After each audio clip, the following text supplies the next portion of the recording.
नमः ॐ विष्णुपादाय कृष्णप्रेष्ठाय भूतले श्रीमते भक्तिवेदान्तस्वामिन्निधि नामिने नमस्ते सारस्वते देवे गौरवाणी प्रचारिणे निर्विशेषशून्यवादी भाष्यान्तदेशतारिणे जय श्रीकृष्ण चैतन्य प्रभु नित्यानन्द श्री अद्वैत गदाधर श्रीवासादि गौरभक्तवृन्द हरे कृष्णा कृष्ण कृष्ण हरे हरे हरे राम हरे Ram Ram Ram Hare Hare Hare Krishna. So we'll continue our reading from the 10th canto, chapter 10. Yesterday we were discussing that how when Narad Muni saw these two sons of Kuvera, Nalgur and Manigriva, then by seeing their situation, he became quite concerned and compassionate. Then he thought, okay, I had to do something about it. Okay. So out of that compassion, he wanted to curse. So let me share my screen and then we'll read. And the verses next. While living, one may be proud of one's body, thinking oneself a big, very big man, minister, president, or even demigod. But whatever one may be, after death, this body will turn either into worms, into stool, or into ashes. If one kills poor animal to satisfy the temporary whims of this body, one does not know that he will suffer in his next birth. For such a sinful miscreant must go to hell and suffer the result of his actions. So, that we read yesterday that ultimately this body has to turn into three krami, vid, bhashma. Either it will turn into the worms and the vid, the stool, and the bhashma, and the ash. So, if somebody doesn't know, then that person is completely ignorant. So, then further he says, while alive, does this body belong to its employer, to the self, to the father, the mother, or the mother's father? Does it belong to the person who takes it away by force, to the slave master who purchases it, or to the sons who burn it in the fire? Or if the body is not burned, does it belong to the dogs that eat it? Among the many possible claimants, who is the rightful claimant? Not to ascertain this, but instead to maintain the body by sinful activity is not good. So this is all Narad Muni saying that yes, we have to maintain, but not by sinful means it is not good. This body, after all, is produced by the unmanifested nature and again annihilated and merged in the natural elements. Therefore, it is the common property of everyone. Under the circumstances, who but a rascal claims this property as his own, and while maintaining it, commits such sinful acts, killing animals, to satisfy his.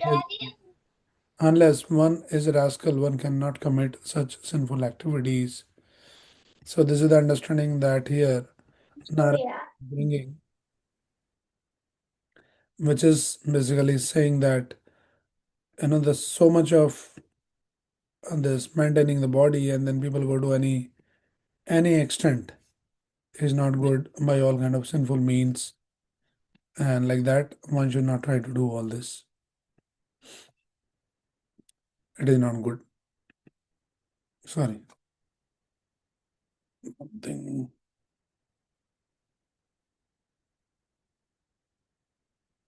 Okay. So atheists do not believe in the existence of the soul, nonetheless, unless one is very cruel. Why should one kill animals unnecessarily? The body is a manifestation of a combination of matter. In the beginning, it was nothing, but by combination of matter, it has come into existence. Then again, when the combination is dismantled, the body will no longer exist. In the beginning, it was nothing, and in the end, it will be nothing. Why then should one commit sinful activities when it is manifested? It is not possible for anyone to do this unless he is rascal number one. Okay, so in the Bhagavad Gita, there is a verse. Today, only in the evening, we are reading Viktadani Bhutani. So Krishna explains there in the section of the soul that in the beginning it was unmanifested, then in the interim stage it becomes manifest, and at the end again it becomes manifest. So this is the nature of the body. right? For that, one should not do so much of sinful activities. No matter that how much ever we try to maintain this body so nicely and all of that, like you see in this modern age, people are so bodily conscious and they do all kinds of things, all kinds of crazy things. And there's no consideration of any sin or not sin. They just want to look good and something they want to impress others and all of that. For the body, which is by nature anyway temporary, it will become unmanifest. Then why somebody is unnecessary accruing lot of bad karma by doing some sinful activities just to satisfy the senses of this temporary body or to maintain in a certain way to look good and all that. So that is some foolish, some rascal number one will only do all this. So intelligent person should never do all these kind of sinful activities. Yes, we have to maintain the body. So eat the good food which nature provides. There's so many varieties of food stuff is there in the nature. So we nicely prepare, offer to Krishna and eat nice Krishna Prasad and maintain your body nicely healthy, fit, strong, beautiful. Why somebody has to kill the animals and slaughter and just for sense gratification? So that is just ignorance, foolishness. So atheistic fools and rascals who are very much proud of wealth fail to see things as they are.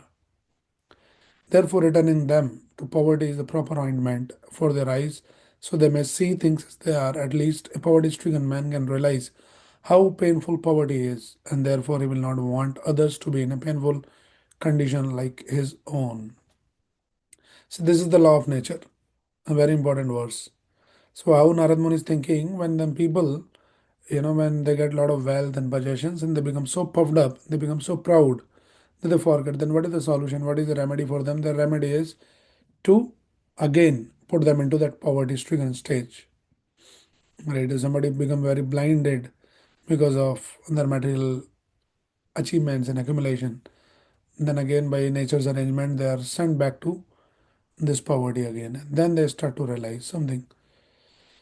So that is how this Narad Muni is thinking that these people have become so blinded, so intoxicated because of their possession. So I had to do something about it. Okay, we'll just read this. Even today, if a man who was formerly poverty stricken gets money, he is inclined to utilize money to perform many philanthropic activities like opening schools for an uneducated man and hospitals for the diseased. In this connection, there is an instructive story called Punar Moshika Baba.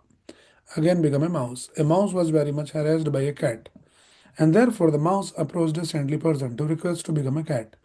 When the mouse became a cat, he was harassed by a dog, and then when he became a dog, he was harassed by a tiger. But when he became a tiger, he stared at the saintly person. And when the saintly person asked him, "What do you want?" the tiger said, "I want to eat you." Then the saintly person cursed him, saying, "May you again become a mouse."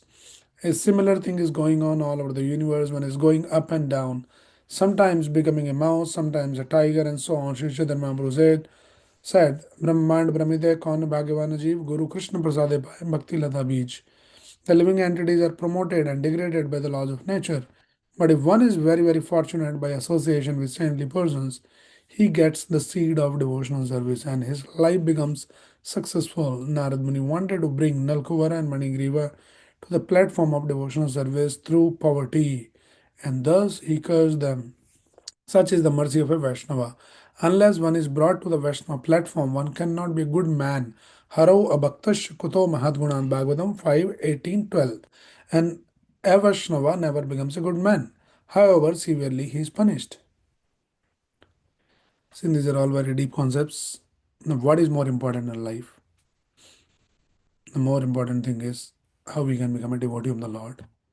So all these great devotees are always thinking, they're not concerned about the so-called material prosperity or poverty.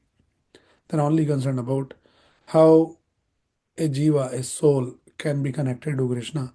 If our richness or wealth is making us blind, it making us to forget Krishna, then it's a misfortune. People think, I got a lot of money, I got a lot of material success, and I'm so fortunate, I'm so blessed. None of those things are blessing or fortune. It's a different understanding of fortune and the blessing here from the Bhagavatam we read. Right? Any kind of material situation is not fortune or misfortune, Whether somebody is rich or somebody's poverty stricken, it is all temporary. This is the understanding of Bhagavatam. The real fortune is an opportunity to get in touch with Lord and Lord's devotees and then start doing rendering some seva. That is the greatest wealth, greatest fortune, which is not available anywhere in the entire creation. Brahmanda Brahmita Kaun Bhagyavan Jeev. Who's that Bhagyavan? Rarely you'll find who get the Bhakti Lata Beach by the grace of a pure devotee like Srila Prabhupada. When somebody get the seed of the devotional service, the pure bhakti, that is the greatest fortune which is not available in the entire universe.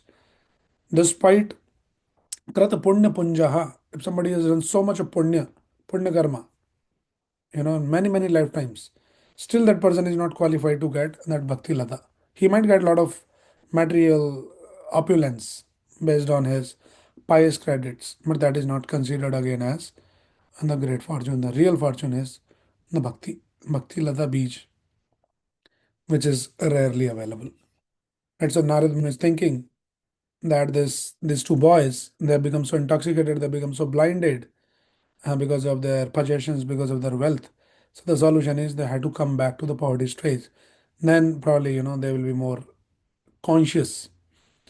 So this is a very important lesson that when some resources are given to us, if those resources are not utilized in the service of the Krishna, the owner of the resources, which is Krishna, everything comes from him. When it is not engaged in the service of Krishna, then those resources become the cause of our degradation. And then when Krishna sees that this person is becoming more and more degraded because of all these opulences and all this wealth and possessions, and then Krishna is being a kind father, he says, okay, better to take away all this.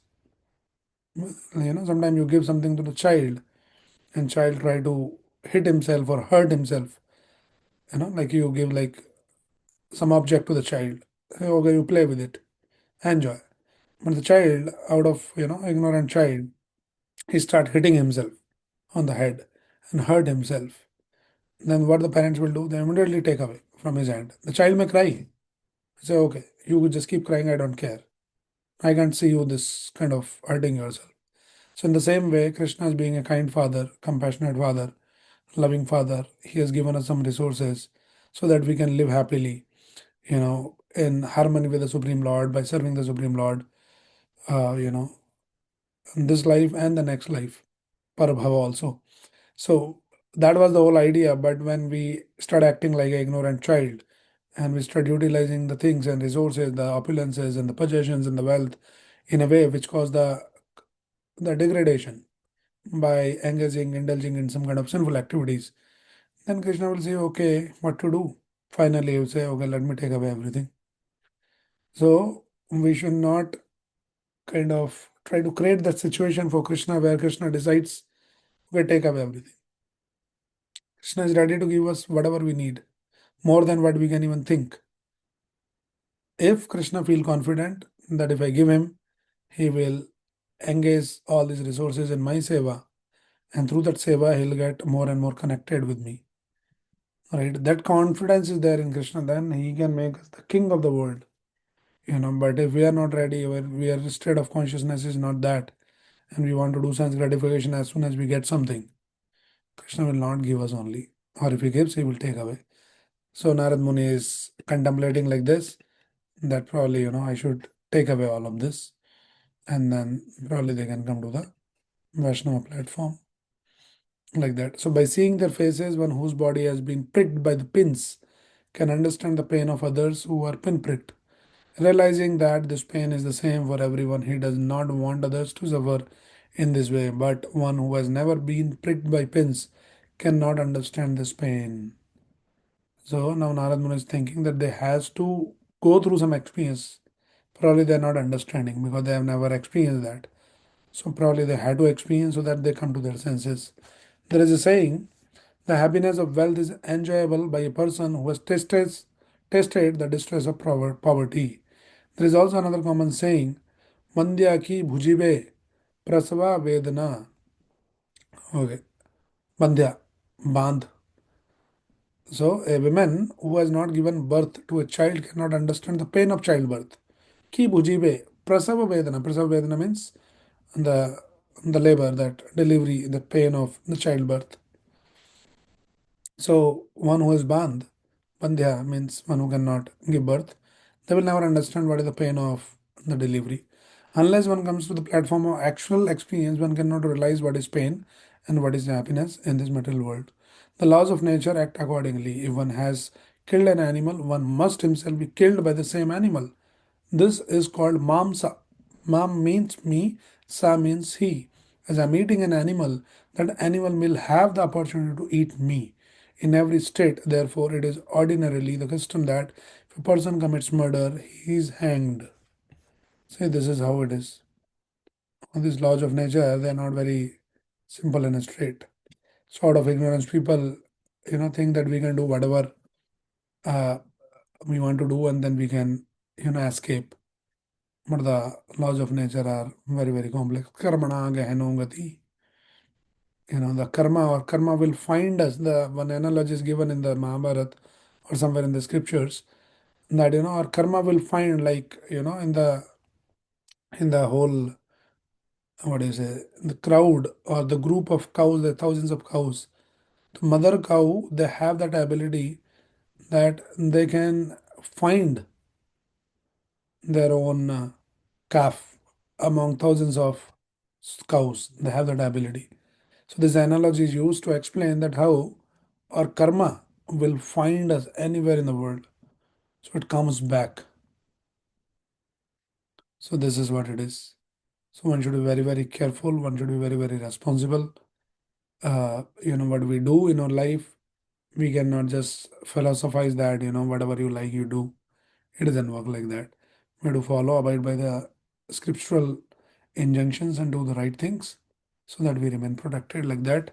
And if we do it in a wrong way, we misutilize all the resources that will be taken away from us. So, like that, these are some of the lessons that we learn. We'll read more tomorrow. Thank you, everyone. Hare Krishna. Hare Krishna.